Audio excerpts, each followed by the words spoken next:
Paz y bien, muy buenas noches, queridos hermanos de la comunidad San Francisco I, de nuestra parroquia Oratorio San José. Hoy es un día de mucha bendición para nuestra parroquia porque tenemos el agrado de que nos acompañe un hijo meritísimo de la Santísima Virgen María. Para esto le cedo la palabra al Padre Byron para que él se presente un poquito.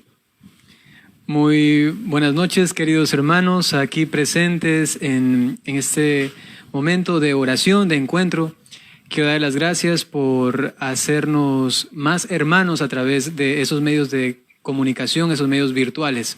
Como ha dicho aquí mi hermano, mi nombre es Byron Cadman, soy sacerdote católico, pertenezco a la comunidad Communio Sanctorum y estoy trabajando en algunas misiones, digamos, en el mundo, y una vez al año vengo aquí a El Salvador, no específicamente en la diócesis de San Miguel, a El Mozote, seguramente conocen, y ya que él me había invitado, con mucho gusto puedo pasar aquí y compartir este momento de oración, ¿no? Claro que sí, y como los caminos del Señor son tan buenos, como lo dijo el Padre Byron, Él ha dispuesto que esté esta noche con nosotros y en una fiesta tan importante para nuestra iglesia, como es celebrar a la Inmaculada Concepción. Así que, Padre Byron, usted sabe mucho de este tema. Puede empezar diciéndonos qué es esta fiesta que celebramos este día y como iglesia.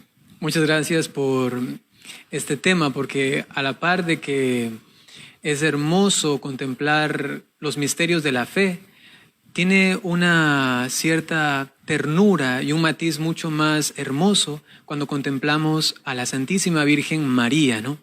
Había un hombre que tenía siempre mucha pena por el mundo porque mira toda la situación que está pasando, ¿no? Y decía él, solamente cuando voy a la iglesia y contemplo una imagen de María, miro su rostro, encuentro paz, para regresar al mundo a afrontar toda la situación tan dura, tan difícil, ¿no? Y hablar de la Inmaculada Concepción es hablar uno de los misterios más hermosos que Dios ha concedido a toda la humanidad para toda la eternidad. La Inmaculada Concepción es la dignación que ha tenido Dios con todo el género humano para que de entre ellos, eligiendo a una de ellas, a una mujer, la haya preservado del pecado original, base para luego no cometer ningún pecado durante toda su vida. Es decir, que María Santísima, y ojo a esto, hay que recalcarlo, Inmaculada Concepción se refiere a la Virgen María, no a Jesús, ¿no? La Virgen María es la que fue concebida por Joaquín y Ana, según la tradición, sin mancha de pecado. Esto, repito, es una dignación hermosísima de parte de Dios para con todo el género humano, puesto que nos está declarando que la gracia de Dios puede inmacularnos, digamos así, ¿no? Hacernos inmaculados. Esto es realmente maravilloso, ¿no? Padre Byron, entonces es un dogma. Es un dogma, ¿sí? ¿Qué fecha la iglesia declara este dogma para nosotros? El Papa Pío IX, en el año 1854, después de todo un desarrollo y una discusión teológica sobre el tema, determinó que realmente la Virgen como dogma, ¿no? Es decir, que todos los fieles católicos están obligados a creer en esto, ¿no? Que la Virgen María fue preservada del pecado original, ¿no? Y esto, repito, se dio después de todo un proceso, porque habían algunos teólogos, por ejemplo, tengo que decirlo en honor a la verdad, Santo Tomás de Aquino, ¿no? Es un gran teólogo y doctor de la iglesia. Santo Tomás de Aquino, él en su estructura teológica, mental y espiritual, no podía concebir la Inmaculada Concepción. Decía que no cuadraba, que había algo como que no estaba bien. Pero como la iglesia es superior al pensamiento inclusive de los santos, ¿no? Entonces la iglesia, después de todo un desarrollo, determina que sí, ¿no? Como por ejemplo el santo cura de Ars, que aun cuando no estaba aprobado el dogma de la Inmaculada Concepción, él ya decía, es que esto debería ser proclamado un dogma, ¿no? Y antes de morir, el santo cura de Ars, él pudo constatar de que la iglesia determinó que realmente ella es inmaculada, ¿no? Claro que sí. Padre mencionó algo bien importante que se le da en la catequesis a los niños cuando ellos van iniciando, que es el pecado original. ¿A qué se refiere la iglesia con el pecado original? Bueno, el pecado original es la mancha que se recibe de nuestros padres porque ellos también han sido pecadores. Pero hay que aclarar algo importante, ¿no?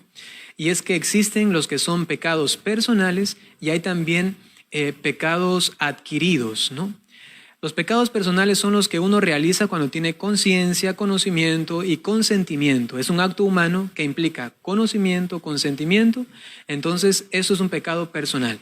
Pero también hay pecados que uno adquiere. Es decir, como decía Santo Tomás de Aquino, hay pecados que uno comete y hay pecados que uno recibe, ¿no? Como una especie de pena, que no son míos, pero que yo tengo que pagarlos, ¿no?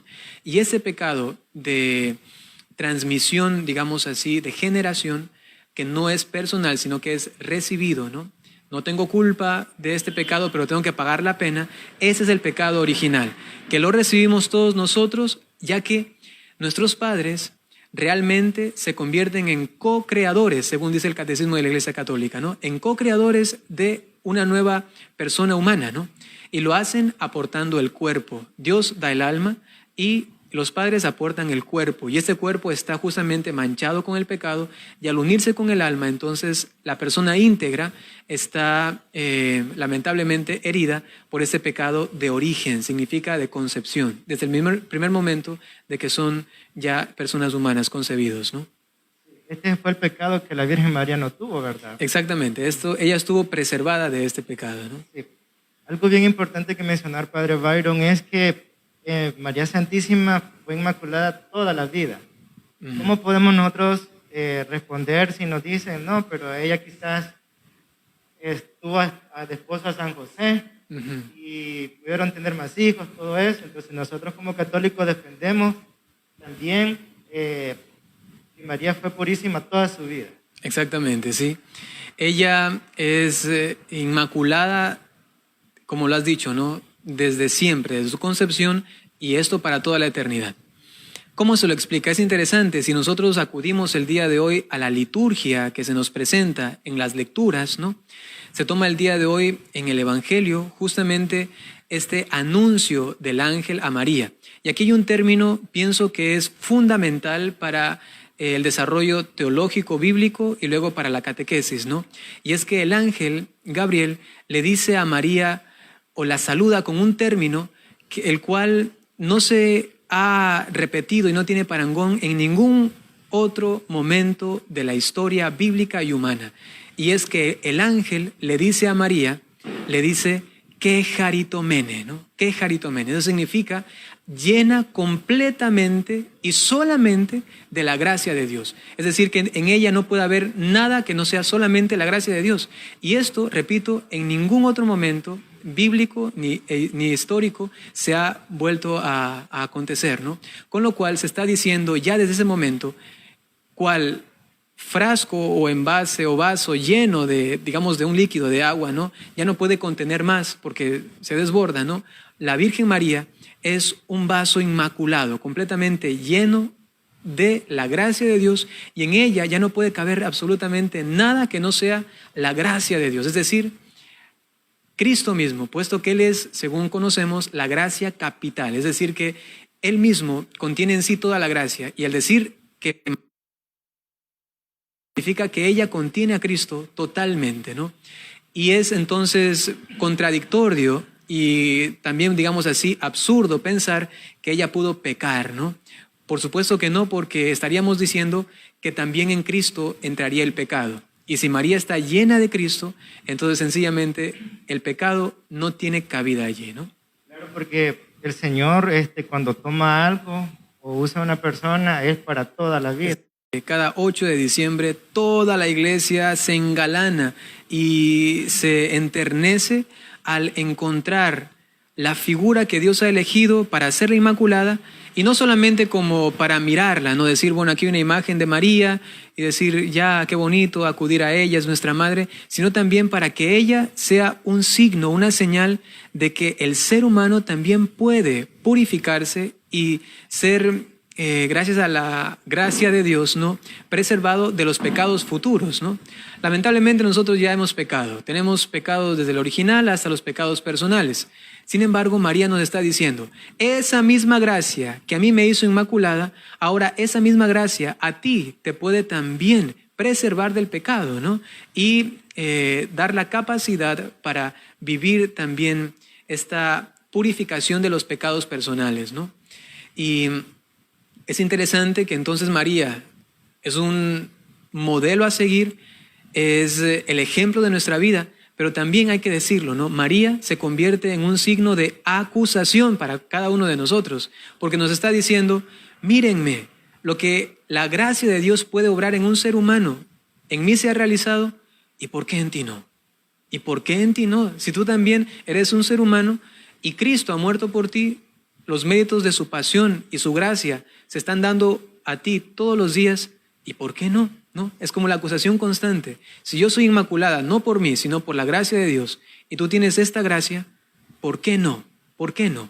En la oración colecta, la oración de ofrendas del día de hoy también es muy interesante. Se nos dice que gracias a la intercesión de María, nosotros lleguemos purificados, limpios al encuentro del Señor. Eso quiere decir que María en su fiesta, en este día, nos está diciendo, hermanos míos, hijos míos, es momento de purificar nuestros pecados pasados y preservarnos de los futuros, ¿no?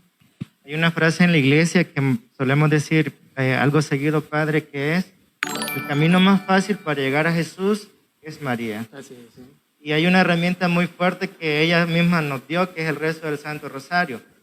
Es tan bonito hablar de nuestra Madre porque a veces quizás ella es la que está pendiente también de nosotros de llevarnos a Jesús, así como usted decía, pero al ejemplo de ella es que nosotros tenemos que seguir nuestro caminar.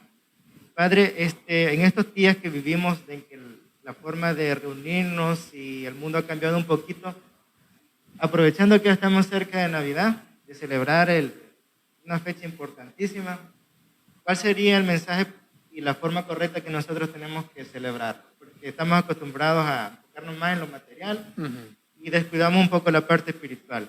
Ahora que quizás estamos un poco limitados en lo material o en reunirnos o cosas así, hay que hacer más fuerte la parte espiritual. ¿Cómo podemos hacerlo y celebrarlo de la mejor manera, Padre? Sí, yo quisiera mencionar dos cositas que, digamos, he estado insistiendo e inculcando cada vez que se me permite, ¿no? Lo primero es desde la parte, obviamente, cristiana, ¿no? En cuanto a la generosidad, y segundo es en cuanto a la espiritualidad, ¿no? En cuanto a la generosidad, y de paso ahí voy haciéndole un pequeño, ¿qué se puede decir? Una pequeña mala fama, ¿no?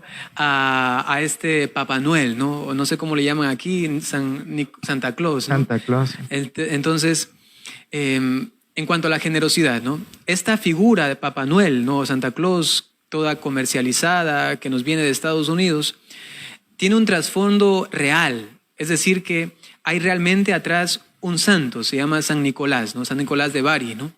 Y él era un hombre muy generoso y tenía una frase que a mí me gusta repetir para que se entienda mejor el sentido de la Navidad, ¿no? Él decía que cuando uno no da de lo que tiene a alguien que necesita, de lo que tiene a alguien que necesita, es un pecado, decía él, ¿no? Y este San Nicolás es el trasfondo real de este otro viejito gordito con ese sombrerito y que dice jo, este Papá Noel, ¿no? El trasfondo real cristiano es este San Nicolás que se celebra el 6 de diciembre, ¿no? Hace 2 días lo celebrábamos. Y él nos dice entonces que hay que más bien dar, es la generosidad. Es decir, que este ambiente navideño, ¿no? Implica no tanto como lamentablemente inculcamos a los niños, ¿no? Navidad y los niños están pensando, regalo que voy a recibir y regalo que voy a recibir. Sería una revolución maravillosa que desde los católicos, tomando esta figura de San Nicolás que está en alrededor del nacimiento de Cristo, ¿no?